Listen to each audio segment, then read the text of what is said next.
While Iran fuels conflict abroad, GOP lawmakers say the FBI is stonewalling their oversight of Tehran's hack of Donald Trump's campaign.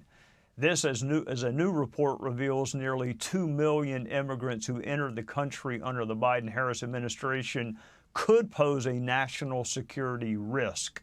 Ohio Congressman Jim Jordan is the chair of the House Judiciary Committee, and he joins us now. Welcome to you, Mr. Chairman. It's deja vu all over again. The FBI isn't cooperating with Congress. That sounds familiar. Yeah. What's going on this time? I mean, you know this, Trey. Yeah, great point. They never seem to want to give us information that, frankly, we're entitled to as a separate and equal branch of government.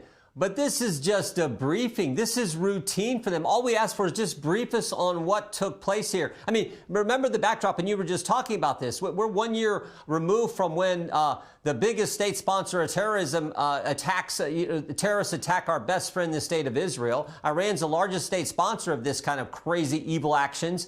They've fired rockets at Israel. They want to assassinate President Trump. They want to assassinate Prime Minister Netanyahu.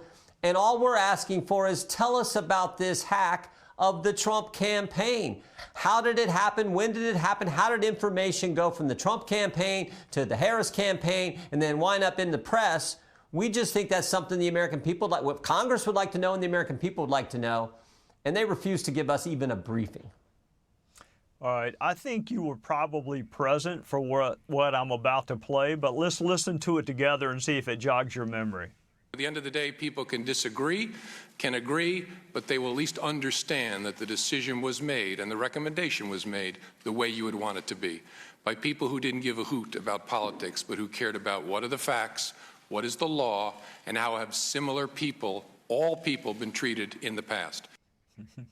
So there it is, Chairman. The FBI doesn't give a hoot about politics. How well did that quote age, in your opinion? Not very well. In fact, we had one guy who was actually found guilty of lying to the FISA court, Mr. Kleinsmith. I mean, actually changed an email 180 degrees when they were spying on the president's campaign, President Trump's campaign, getting the warrant at the FISA court. So there's been a host of we found the memorandum from the Richmond field office saying if you're a pro-life Catholic, somehow you're an extremist. We know extremist. Somehow we know that the Department of Justice was looking to investigate moms and dads showing up at school board meetings. So that doesn't carry a whole lot of weight when we hear that from the former Attorney General. But think about this, Trey. If it was the other way around, because here's what happened. We know that they hacked the Trump campaign and it was a dossier on vice presidential candidate J.D. Vance.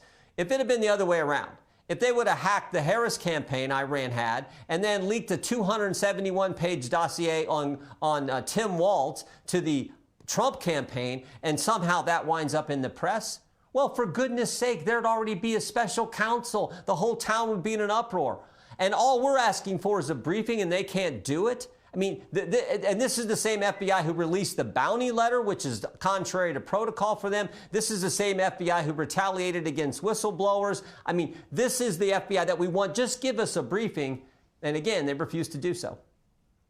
I'm not sure there is a difference between the media and the Harris-Walz campaign, but we will save that for another day. I want you and I to listen to Tim Walz together on the border, and then I want to ask you about it on the other side. Her border policies are the most strongest, the fairest we've seen. James Langford in Oklahoma, the Border Patrol agents, the Wall Street Journal, the Chamber of Commerce, all said pass this legislation. You have to have Congress to authorize 1,500 new border agents. You have to have Congress to authorize DOJ to speed adjudications on these asylum claims. That's what Kamala Harris is talking about. Well, She's talking Governor, about solving the problem. I got 3 quick questions for you, Chairman. If the border was secure, why did they need the Senate border bill? If the border was not secure, why did they wait 3.5 years to propose it? And can they name a single dead American that would still be alive even had this bill passed? Yeah, no, great, all good questions, but you're exactly right. This was deliberate, this was intentional, this was premeditated, done on day one when they said no more remain in Mexico, no more building the wall, and when you get to the border, you will not be detained, you will be released. 10 million migrants have entered the country, illegal migrants have entered the country under the Biden-Harris regime, 99 on the terrorist watch list. Thousands of criminals have come in, and they've lost track of 300,000 kids. Now, if that's a secure border, then I guess we're all crazy then, but we know that's not the case. And I think this is an issue that's front and center on the minds of voters. They know under President Trump we had a secure border. They know today we have no border. And that's going to be something that's going to impact people as they vote here over the next 30 days.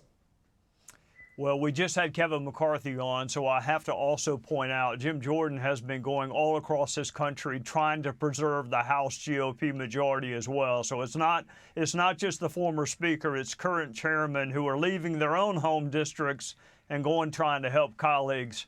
Thank you for joining us on a Sunday night, Chairman Jordan. You bet.